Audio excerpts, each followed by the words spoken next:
What's happening in space is a fundamental reorientation of the cost of getting into space, and as a result, the things that you can do with it. If you required a manned mission like the space shuttle to get a payload into low Earth orbit, it would cost you about $65,000 a kilogram back in those days.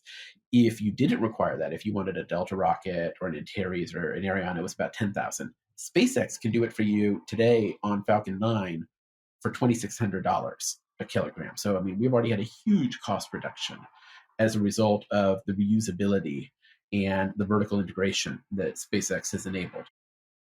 A year or two from now, when SpaceX has Starship operational, the unit economics are going to be profoundly better than that. Starship is fully reusable, first stage and second stage.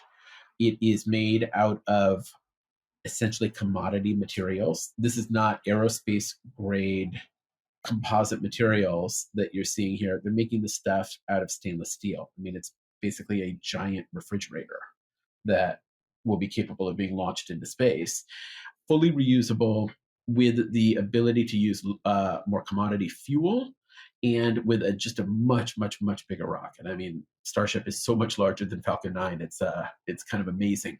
The result of that is that depending on whose estimates you believe, it might cost less than $100 a kilogram to put anything into low Earth orbit, and the amount of stuff we can put into low Earth orbit might go up by 100 times relative to the amount of payload to orbit or even payload to deep space that we are able to deliver today, literally 100 times larger.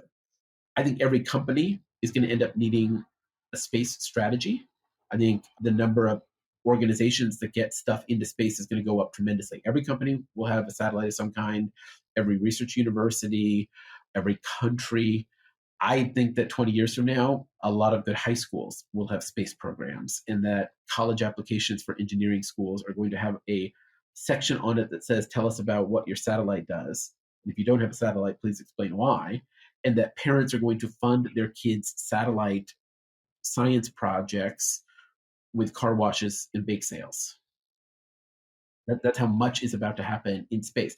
And that's going to fundamentally change everything we do in space. Everything we do in space is based on ultra precision, on things never going wrong, on the most expensive materials possible, because launches are rare, expensive, and infrequent. And so you damn well better get everything right the first time.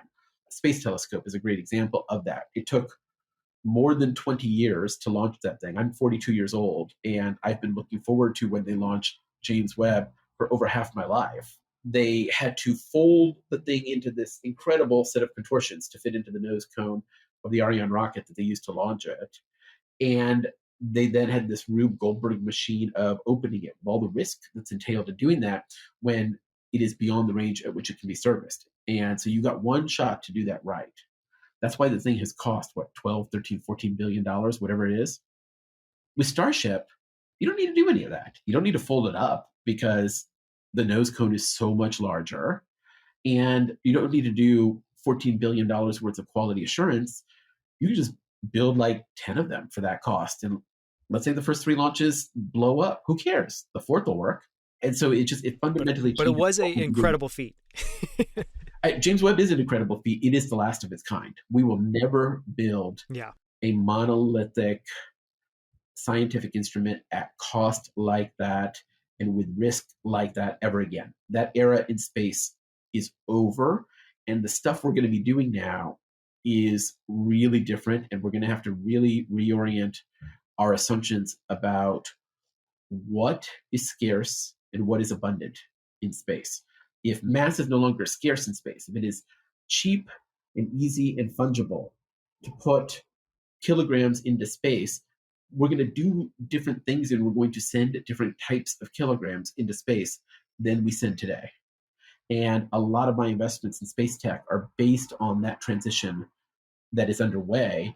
And in particular, I believe that a whole layer of software instrumentation needs to come to bear in order to make that happen. So I've got companies like Slingshot Aerospace, whose Beacon product is emerging as one of the leading collision detection and avoidance software products for satellites, so that we don't have runaway chain reactions of collisions that create a lot of space junk. Anyone who's seen that Sandra Bullock movie Gravity kind of knows what I'm talking about. That's called Kessler syndrome, where you just end up with a lot of space junk from ongoing collisions. I've got a company called First Resonance that has software to manage traceability, production scheduling, and supply chains in complex manufacturing like space tech. I've got Epsilon 3, which does automated mission management. And I've got a company called Pruitt Ridge, which is making engineering collaboration software for requirements management in space and other complex applications. Those last three companies, all three of those, the founders spent substantial times in their career at SpaceX.